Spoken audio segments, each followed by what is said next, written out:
Hello friends, welcome back to Scan Scholars. आज हम बात करने वाले हैं टाइप्स ऑफ रेडियोथेरेपी के बारे में, जिसे हम डिलीवरी के बेसिस पे डिवाइड करेंगे। So let's radiated with knowledge. तो सबसे पहले जो रेडियोथेरेपी के 3 मेन टाइप्स होते हैं उस पर डिस्कस करेंगे। तो उसमें पहला है external beam therapy, brachytherapy and then systemic therapy. तो सबसे पहले हम एक्सटर्नल बीम थेरेपी या EBRT, जिसे हम एक्सटर्नल बीम रेडिएशन थेरेपी के नाम से भी जानते हैं, पहले हम उसके बारे में डिस्कस करते हैं। EBRT is a type of cancer treatment where high energy radiation is delivered from a machine outside the patient's body to target cancer cells in body। तो एक्सटर्नल बीम रेडिएशन थेरेपी में क्या होता है, इसमें हम radiation को body के बाहर से मशीन के थ्रू दिया जाता है, जिससे जो टारगेट होता है वो हमारे डायरेक्टली हम बॉडी के बाहर से रेडिएशन, जो भी हमारे पास आयनाइजिंग रेडिएशन है, उससे हम डायरेक्टली कैंसर सेल्स को डोज दे सकते हैं। मतलब कि बिना कोई कट के, बिना कोई सर्जरी के। ये एक नॉन इन्वेसिव प्रोसीजर होता है और इसमें कोई पेन भी नहीं होती, ये एक पेनलेस प्रोसीजर है। एंड अब नेक्स्ट है, it uses x rays, gamma rays, electrons और protons to damage the DNA of cancer cells and stopping them from growing और डिवाइडिंग।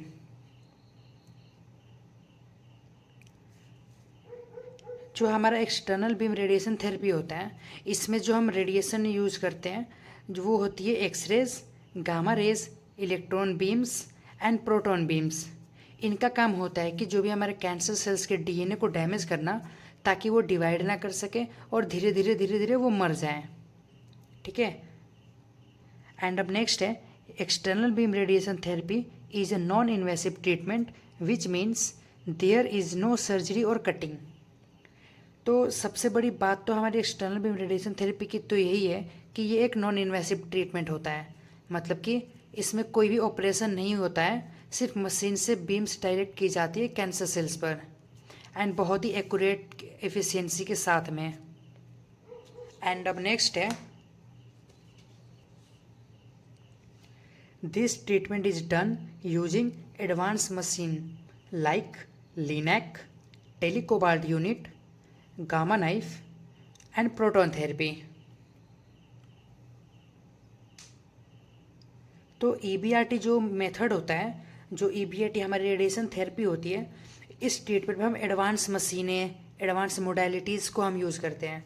जैसे कि लिनैक मशीन हो गया, जिससे हम लीनियर एक्सेलेरेटर के नाम से भी जानते हैं, टेलीकोबाल्ट यूनिट हो गया, gamma knife and proton therapy. तो आज के टाइम पे जितने भी हॉस्पिटल्स हैं, उन सब में रेडिएशन थेरेपी का सबसे ज़्यादा यूज होने वाला मेथड हमारा एक्सटर्नल बीम रेडिएशन थेरेपी ही है। एंड अब नेक्स्ट है, the goal of EBRT is to kill cancer cells while protecting healthy tissues. It may be used to cure cancer, shrink tumour before surgery और relief pain and symptoms. तो जो हमारा external beam radiation therapy का जो main goal होता है वो ये होता है कि जो भी हमारे कैंसर सेल्स है उनके DNA को ख़त्म करना, और जो भी हमारे पास हेल्दी टिश्यूज़ हैं उनको सबसे ज़्यादा फोकस करते हैं हम उसको सेफ रखने के लिए। एंड ये ट्रीटमेंट जो होता है वो क्योर इसलिए होता है क्योंकि हम इसे सर्जरी के पहले ट्यूमर को श्रिंक करने के लिए या सिर्फ पेन और सिम्टम्स को रिलीफ करने के लिए भी दिया जाता है। ठीक है। तो एक्सटर्नल बीम रेडिएशन थेरेपी में हम जितने भी रेडिएशन डोज, जितने भी आयनाइजिंग रेडिएशन हम यूज़ करते हैं, चाहे वो एक्सरेज हो या गामा रेज हो, उस सबको हम रेज को बॉडी के बाहर से, मतलब कि आउटसाइड ऑफ द बॉडी, हम ये सारी मोडालिटीज़ के थ्रू हम डायरेक्टली पेशेंट को, कैंसर्स को डोज दे सकते हैं। ठीक है। एंड अब नेक्स्ट है, EBRT is usually given in multiple sessions like Monday to Friday over a few weeks depending on the type and stage of cancer.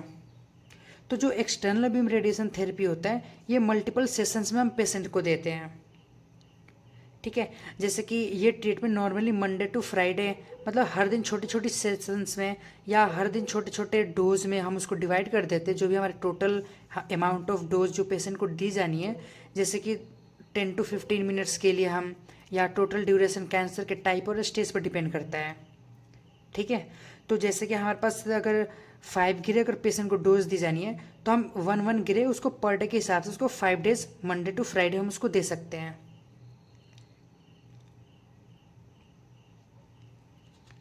And अब नेक्स्ट है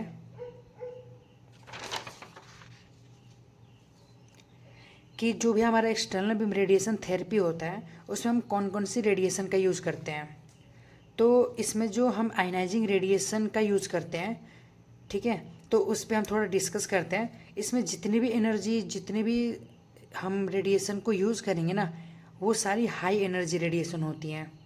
तो EBRT में यूज़ होने वाली जो हाई रेडिएशन होती है जैसे कि X rays, gamma rays, electron beams and proton beams, ये सारे इनका काम होता है कि ये डायरेक्टली कैंसर सेल्स को डीएनए को डैमेज करना। अब हम एक्सरेज के बारे में बात करते हैं क्योंकि ये सारी जो है हमारी आयनाइजिंग रेडिएशंस होती हैं।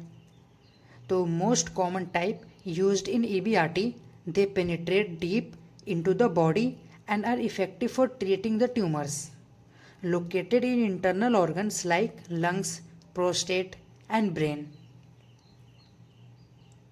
तो सबसे कॉमन जो रेडिएशन हम यूज़ करते हैं, जो भी आयनाइजिंग रेडिएशन है, अगर आपको नहीं पता आयनाइजिंग रेडिएशन क्या होती है एंड नॉन आयनाइजिंग रेडिएशन क्या होती है, तो मैं उसका लिंक आपको आई बटन पे दे दूंगा, आप वहाँ से जाके देख सकते हो। ठीक है। तो जो सबसे कॉमन रेडिएशन जो हम आयनाइजिंग रेडिएशन हम EBRT में यूज़ करते हैं, एक्सटर्नल बीम रेडिएशन थेरेपी में, ठीक है, उसे हम फोटोन बीम के नाम से भी जानते हैं, जिसे हम एक्सरेज कहते हैं। तो ये क्या करती है, ये डायरेक्टली हमारे बॉडी के डीप तक जा सकती हैं एंड ये जो भी इंटरनल ऑर्गन्स है like lungs, brain, prostate cancers के लिए परफेक्ट होती है। ठीक है। और इसको मेन हम यूज़ इसलिए करते हैं क्योंकि इसके पास जो ये पेनिट्रेटिंग जो पावर होती है इसके पास, वो बहुत ज़्यादा अच्छी होती है एंड ये बहुत ही इफ़ेक्टिव रेडिएशन, आयनाइजिंग रेडिएशन होती है। एंड अब नेक्स्ट है gamma rays, less commonly used now but still seen with cobalt 60 machines.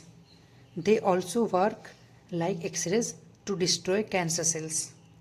तो गामा रेज पहले ज़्यादा यूज होती थी स्पेशली कोबाल्ट 60 मशीन्स में। तो आजकल क्या है, आजकल हम यूज होती है लेकिन प्रिंसिपल सेम है, मतलब कि डीएनए को डैमेज करके कैंसर सेल्स को डिस्ट्रॉय करना। और जो गामा रेज की जो पेनिट्रेशन पावर होती है, जो इंटेंसिटी होती है गामा रेज की, वो एक्सरे से ज़्यादा होती है। तो जब इसकी इंटेंसिटी और पेनिट्रेशन पावर जब एक्सरे से ज़्यादा है तो इसका मतलब ये हमारे बॉडी में डीपली पेनिट्रेट करती है एंड जो डीप में जो ट्यूमर्स होते हैं उनको ट्रीट करती है। ठीक है। एंड अब नेक्स्ट है electron beam, used for surface level tumours like skin cancer. They don't go deep so they protect deeper organs from unnecessary radiation. तो जो इलेक्ट्रॉन बीम होती है ये एक सैलो टाइप की रेडिएशन होती है। तो इसमें क्या होता है कि इसके पास इंटेंसिटी उतनी नहीं होती है जितनी हमारी एक्सरेज और गामा रेज की होती है। ठीक है। इसके पास उतनी पेनिट्रेशन पावर स्ट्रॉन्ग नहीं होती है। ठीक है। तो मतलब कि ये हमारे जो इलेक्ट्रॉन बीम है, जो इलेक्ट्रॉन हम यूज़ कर रहे हैं कैंसर को ट्रीट करने के लिए, ये सिर्फ हमारे बॉडी के सरफेस तक ही जा सकती है, ये ज़्यादा बॉडी के डीप अंदर पेनिट्रेट नहीं कर सकती। तो जो हमारा जैसे कि स्किन कैंसर होता है, अगर किसी पेशेंट को स्किन कैंसर हुआ है या सुपरफिशियल टिश्यूज़ में अगर कोई ट्यूमर है तो उसके लिए इलेक्ट्रॉन बीम बेस्ट है। ठीक है। एंड जो हमारे डीप में ऑर्गन्स होते हैं वो सेफ रहते हैं। तो ये एक बेनिफिट है हमारे इलेक्ट्रॉन्स बीम का। एंड जो ये सारी रेडिएशंस है ना, ये सारी रेडिएशंस हमारे कैंसर सेल के डीएनए को डैमेज करना ही इन सब का मोटिव होता है। एंड अब नेक्स्ट है proton beams, they release most energy directly in the tumour called bragg prick and spear nearby healthy tissues used in sensitive areas like brain, eye और in children's। तो जो प्रोटॉन बीम्स होता है, तो हमने proton therapy का नाम सुनते हैं कि जो प्रोटॉन थेरेपी होता क्या है। तो जो हमारी प्रोटॉन थेरेपी जो ट्रीटमेंट होता है ना, उसमें हम प्रोटॉन बीम का यूज़ करते हैं। ये एक एडवांस मेथड होता है, इसमें रेडिएशन सीधा हमारे ट्यूमर पे एनर्जी को रिलीज़ कर देता है। ठीक है। अगर कोई भी रेडिएशन है वो डायरेक्टली हमारे सीधा ट्यूमर पे जाके अपनी एनर्जी को लॉस कर देता है, मतलब कि उस ट्यूमर के पास अपनी सारी एनर्जी रिलीज़ कर देता है, जिसे हम ब्रैक पिग बोलते हैं। एंड इससे बेनिफिट ये होता है कि जो भी हमारे हेल्दी टिश्यूज़ होते हैं वो सेफ़ रहते हैं। ये मोस्टली हमारा brain tumour, I cancers and जो हमारे छोटे बच्चों हैं उनमें यूज़ की जाती है। ठीक है, तो ये जो सारी रेडिएशंस है ना, आयनाइजिंग रेडिएशंस, और ये कैंसर सेल्स में रिपेयर करने की पावर कम होती है। ठीक है, इसलिए वो डेड हो जाते हैं सारे ट्यूमर्स, क्योंकि इनकी इंटेंसिटी भी ज़्यादा है। क्योंकि अगर कोई ट्यूमर सरफेस पे है तो हम उसको इलेक्ट्रॉन बीम का यूज़ कर लेंगे, अगर कोई ज़्यादा डीप में है तो हम गामा रेज का यूज़ कर सकते हैं। तो हमारे पास बहुत सारी रेडिएशंस होती हैं, हम अपने पेशेंट की ट्यूमर के अकॉर्डिंग हम रेडिएशन का यूज़ करते हैं, और ये सारी चीज़ जो होती है हमारे रेडिएशन थेरेपी के ट्रीटमेंट प्लानिंग में ही यूज़ होती है। एंड वहाँ पे डिसाइड होता है कि पेशेंट को कौन सी थेरेपी दी जानी है। एंड जो हमारा जो एक्सटर्नल बीम रेडिएशन थेरेपी होती है उसमें जो पेशेंट और रेडिएशन सोर्स के बीच का जो एवरेज डिस्टेंस होता है वो हमारा 100 सेंटीमीटर का होता है। ठीक है, तो ये हमारा 100 सेंटीमीटर के बीच का डिस्टेंस होता है। And external beam radiation therapy में सबसे ज़्यादा जो कॉमन यूज़ मशीन होती है वो हमारा लिनैक होता है, जिसे हम लीनियर एक्सेलेरेटर, ये एक पार्टिकल एक्सेलेरेटर होता है जो पार्टिकल्स को हाई स्पीड हाई एनर्जी के लेवल पे एक्सेलरेट करता है। तो EBRT में हम ट्रीटमेंट प्लानिंग के लिए जो हम इमेजिंग के लिए मोडेलिटीज़ यूज़ करते हैं, मतलब इमेजिंग करने के लिए, उसमें हमारा CT स्कैन होता है, MRI होता है एंड PET स्कैन होता है। ठीक है, एंड हम इसके अब नेक्स्ट वीडियो में इसके आगे हम डिस्कस करेंगे कि इसमें कौन कौन सी मशीन्स यूज़ होती है, एंड उसको हम वन बाय वन करके डिस्कस करेंगे, उनके कंपोनेंट्स वगैरह। ठीक है, तो आज के लिए इतना ही, अब मिलते हैं नेक्स्ट वीडियो में।